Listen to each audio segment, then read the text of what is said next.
What is going on, everybody? Welcome back to the channel. After Sound here, bringing you Splinterlands content every single day. We also stream right here in this channel every Tuesday, Thursday, and Sunday morning, so come by and say hello. All right, guys, let's talk about the Town Hall. Another week, another Town Hall in the books. This is your 5 biggest takeaways from the most recent Town Hall on July 18th, 2024. So for anybody new to the channel, new to the series, this is not a summary. I'm not covering everything that was discussed. It is just the 5 things that stuck out to me the most. So let's go ahead and jump in. You can see there's even a bunch of bonus items that we can get into a little bit later on, but I'll zoom in. First things first. The big thing coming with the next update are one-click set rentals. That is, I believe the back end was put out maybe at the beginning of the month, so it looks like we're finally going to get this in all of its glory. And while this isn't something that new players should necessarily be super excited about, it is something that was on the roadmap and one of the things that needed to get done in order for the new player experience, or just what they call the player experience, to be complete. The last aspect of that is going to be this tutorial. And I don't know where the team is at on that, but if we think about timing, and I'm going to talk about timing a little bit more in one of the later points, but if we think about timing and one of the recent kind of time frames that Matt gave, it seems as though they're hoping to get all this done by the end of Q3, so by the end of September or maybe early October. So that gives them actually still like another 2 months after this is done. I mean, I know we're more than halfway through July, but I'm considering once this is out, which will be next week, July is pretty much done at that point. So they'll have August and September to knock that out. But keep in mind, as you'll see with point number 3, that they do already have some big things planned for August. Now, before we get into that, let's go to number 2, just because I was trying to, it's funny, I was trying to run these in the importance of how important they were to talk about, and I feel like I'm jumping around already, but let's go in order. Number 2 is Matt discussing the proposal, specifically the DAO proposal the Hive DAO proposal, and he stated that he has no intention of leaving the Hive blockchain, which, you know, I guess maybe people just read into it. I know I did for sure, in terms of like the tone and whatever that came out of the proposal itself. But I know that I wasn't the only one. There were a lot of folks, especially a lot of, maybe we'll call them bitter Hive folks, or snarky Hive folks, that looked at it as some kind of ultimatum, right? Where Matt was saying, if we don't get funding, period, right? Not just from the Hive DAO, but it's like, if we don't get funding and we have to sell the company or we have to do something, raise capital and give a controlling share to another entity, and they want us to move, then we may not have a choice. And so, you know, for the time being, even though I was in favor of exploring it, again, I don't know the technical aspects. I know it would be a lot of work. I just have no idea how to fathom that and quantify it. But I will say this, for the time being, we should probably squash the whole, hey, should Splinterlands leave Hive? It's not going to happen until and unless, you know, I think before that would even happen, before that would even enter the conversation in a real way, I think that we would probably have to see the team not making any revenue and having to raise capital or funds from elsewhere. At that point, I think the speculation can really begin. But for myself, and keep me honest, I'm going to try and stay away from the whole, yeah, Hive should leave and go to other blockchains. Now, that's different. That's different from saying that Hive should bridge to these other blockchains, namely Solana and Base, right? We should bridge, not the game, but we should bridge SPS to those, and we should, I guess, bridge the game to them so that you know, SPS and DEC can be onboarded and exported easily with those blockchains. So that is where things are at in terms of Splinterlands and Hive. As of now, it does not look like the proposal is passing, so that's a little rough, but I suppose not surprising. The biggest thing about this, though, is if you're somewhere that nobody appreciates you, I would still think that you would want to explore, you know, greener pastures or other waters. But I can understand that is just so far down on the priority list for Matt right now. Right now, it's just about, hey, this is the reality that we have. We're going to focus on getting all the stuff that we need to get done by the end of the year and, you know, reap the benefits of this bull run. And if after that, it makes sense. And here's the last thing I'll say about this for the time being. If the team is able to be successful with a bull run and all this and everything ends up being fantastic next year like we're all expecting and hoping, if Hive does not perform, and to be honest, I don't know that Hive will. It did not participate in any of the run-up so far, and we've seen a lot of other blockchains or layer 2s come in and be a huge like part of the narrative. Hive is not. So if Hive underperforms, but Splinterlands overperforms, right, which is going to be similar to what happened in 2021, right? Granted, Hive did well overall, but Splinterlands was definitely the darling of whatever that time period was. So if we see something like that again, I think that we can readdress the conversation at that point. Hopefully the team will be flush with cash. There'll be a lot of new players here. There'll be a lot more attention. And if Hive is not offering anything, maybe it will be time at that point that the team will have the resources to say, hey, you know what? We've grown our player base from, 5,000 to 50,000 or 100,000. We got the capital to do it. A lot of folks that came here came from other blockchains, and we have the connections now, and we're going to figure that out. But that's a little speculation and a little dreaming for the future. Okay, number 3, new Soulbound reward cards are going to be available in early August. So keep in mind, this season that we are currently in goes until the end of August. Now, I don't know if when they say early August, that's like literally next season, but just keep that in mind. All they said was early August. Again, time frames are always open to adjustment, but my guess is that this could potentially be the last season. Now, if they don't do it by season, keep in mind, it doesn't really matter. They don't have to line it up with the season. Let me see here, and you guys won't be able to see this, but I'm just checking on my screen. The first maintenance window that we have in August, the first Tuesday that we have in August would be Tuesday, August 6th. So that is about 2.5 weeks from now. So for those of you struggling to get those last couple of cards, make sure you stack up some glint. Or if you're stacking some glint, that would be the date potentially if it's not August 1st. The other part is the current Soulbound cards will be available to unlock, and that is going to start at 10x. I know a lot of people are unhappy about that.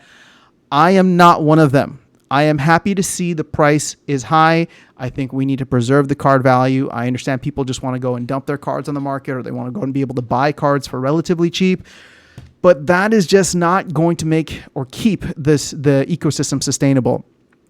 So I understand, I empathize, but I respectfully disagree. I like the fact that we're starting at 10x, and he said that it will be increasing for a certain number of months. And then after that, did confirm that it will not be unlockable. So there will be an incentive for people that want to unlock to do it sooner rather than later, which, as we're looking at, DEC being pretty far off from peg still, maybe this ends up being, August or September. Maybe that ends up being a time frame where we do see a lot more burning.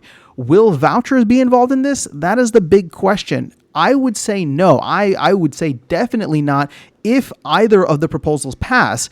And as of now, it seems like the People's Guild proposal is going to pass. So this should be straight in DEC, and we should burn a hell of a lot of it. All right, number 4. This is the timing that I was referring to earlier. So Matt did mention that marketing and PR. They're in the process. He's in discussions with folks right now. And I know I've been somewhat critical about this in the past. Well, not critical, but just like I was trying to read into what Matt was saying in different podcasts and different things. And I'm like, it doesn't seem like we're there yet. It doesn't seem like he has anything really lined up. And I mean, he doesn't, right? He's been pretty open about that. But in the sense where on the People's Guild podcast a while back, he was like, when I see it, I'll know it. And I was like, all right, that means he hasn't seen anything that he's liked yet. So he's having conversations, but nothing has really stuck out to him. Yet, from a timing perspective, he does want to get this implemented. Whether it's a person or an agency, he does want to get this implemented before Rebellion packs sell out. So, Rebellion packs at this point in time are set to sell or burn out in December. I believe mid-December is roughly the date. So, I don't think that they would be starting in December. If you do November, that would be pretty, on the cusp there to really only have a month worth of, trying to move some packs and bring new players in. So my guess, and this is just a guess, is October, mainly because, as I was saying earlier, if they are able to get all of the new player experience and stuff done by the end of Q3, by the end of September, And in that time frame, find someone, right? So over the next 2.5 months, able to find someone who can come in, hit the ground running in October. That gives us 2 months of sales, 2.5 months of sales left available where people can come in. Now, here's the thing. It's not that I want, cards or Rebellion packs to be flooded onto the marketplace, but I do want to see Rebellion packs sold. And if new players can come in earlier, the better. So if it is October that they start or are able to start, that would be fantastic. I think any later than that, and it's going to start to get a little dicey, and people will definitely be impatient about it. But it is what it is. And if here's the flip side of this, right? So people don't think it's all doom and gloom. Let's say they get a late start. Let's say, in true Splinterlands style, it just doesn't fall into place the way that Matt is hoping it does. If that ends up happening, and let's say they can't get a CMO or an agency onboarded until later on in the year, November, December, maybe even January, my guess is that we could potentially see somebody come in. Sorry, not somebody come in. We would potentially see someone come in around that time, but we would potentially see the new or next set probably in Q2, right? Maybe in April. So it would only be a 3-month layoff versus close to 6-month layoff between sets. That is just a guess. I have no idea. But if they miss that prime window, they will need to get the next one. And the earlier you can do it, especially if the first half of 2025 is anything like the first half of 2021, yes, you'll want to be launching new edition with new packs, burning a hell of a lot of DEC and a hell of a lot of SPS at that time. So it could still work out, right? It could still work out with that timing. But that's where we're at right now. I would rather be ahead of the curve than trying to keep up with it or catch up with it. And those are my thoughts on either scenario playing out. Now, the last thing, number 5 here, and then we'll go to the bonus afterwards. This was interesting, and I wanted him to talk about more, but I don't know if he can. He said he doesn't like referring to DEC as a stablecoin for regulatory reasons.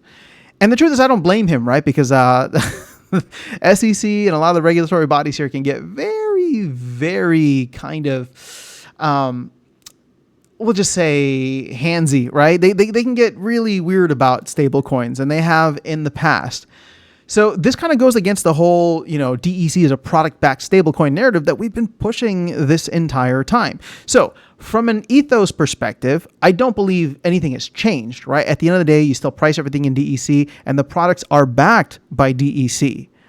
But maybe it's just a matter of not using the term stablecoin, in which I wonder what the new catchy phrase is going to be. Because whether it worked or not, I did think product-backed stablecoin was quite an interesting concept. I agreed with Matt on that. But if we're not going to call it a product-backed stablecoin now, what are we going to call it? A product-backed crypto? I don't know. We'll see. We'll see what he can talk about or what he can't talk about. But that'll be something that I would want to dig in the future if he's able to talk about it. He kind of just brushed past it. And like I said, anytime there's regulatory stuff, he probably doesn't want to be talking about it too much, even though everything is recorded in previous town halls of him calling it a product-backed stablecoin. So we'll see. But I don't think that changes anything for DEC. I just thought it was an interesting statement.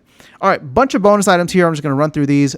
Part of the things that are getting released next week, there's a little bit of it's a quality of life update. So if you are like me and you click on your team and you click onto you click battle, and then you click onto a different browser, and then you completely forget about your battle. Sorry, this is not for you. But if you're not like me, because apparently I guess I've never had this issue before, if you put a team together or are in the process of putting a team together, then you run out of time.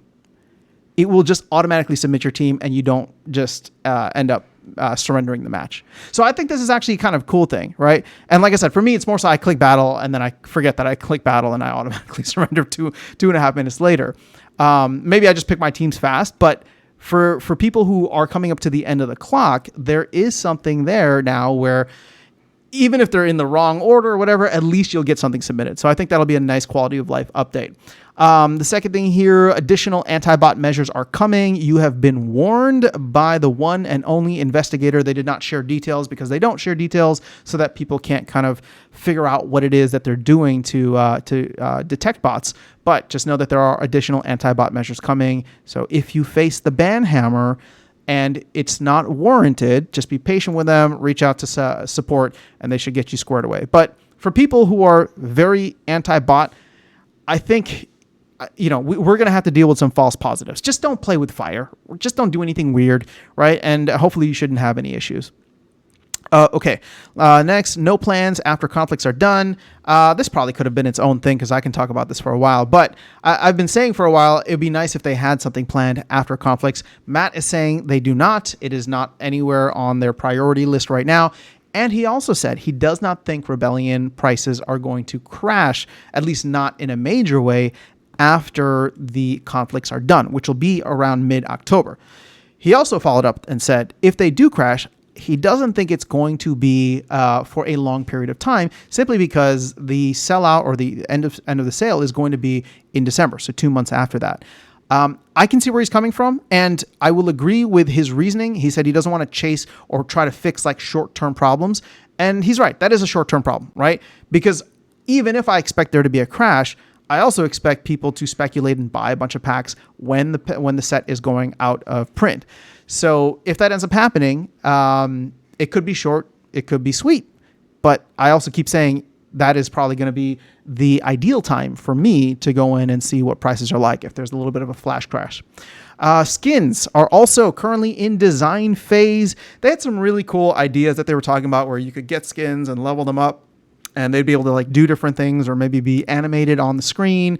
Again, a lot of cool stuff. This still feels far out. I like the fact that it is in design phase. So for people who have been waiting for it, keep in mind these are going to be cosmetic only skins, not functional, right? So the idea of like them changing up the stats, I don't think that's going to be something, at least not right now. But what I'm thinking is there will probably be opportunities for them to add even more stuff to the chests, right? Or to the glint store where you can go and get things to help level up your skins or whatever. So either way, it's cool to see them working on that. I don't know when it's going to come out, but my guess is we might see something by the end of the year.